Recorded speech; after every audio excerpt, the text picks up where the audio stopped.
أعوذ بالله من الشيطان الرجيم. بسم الله الرحمن الرحيم. لا أقسم بيوم القيامة ولا أقسم بالنفس اللوامة أيحسب الإنسان أن لن نجمع عظامه بلى قادرين على أن نسوي بنانه بل يريد الإنسان ليفجر أمامه يسأل أيان يوم القيامة فإذا برق البصر وخسف القمر وجمع الشمس والقمر يقول الإنسان يومئذ أين المفر كلا لا وزر إلى ربك يومئذ المستقر ينبأ الإنسان يومئذ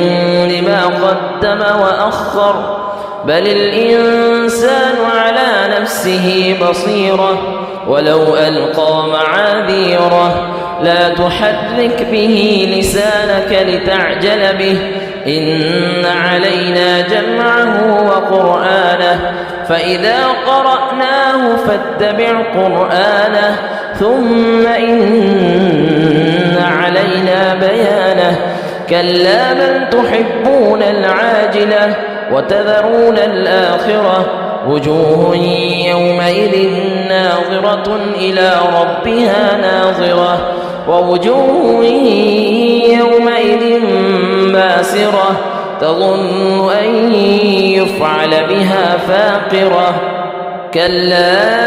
إذا بلغت التراقي قيل من راق وظن أنه الفراق والتفت الساق بالساق إلى ربك يومئذ المساق فلا صدق ولا صلى ولكن كذب وتولى ثم ذهب إلى أهله يتمطى أولى لك فأولى ثم أولى لك فأولى أيحسب الإنسان أن يترك سدى ألم يك نطفة من مني يمنى ثم كان علقة فخلق فسوى فجعل منه الزوجين الذكر والأنثى أليس ذلك بقادر على أن يحيي الموتى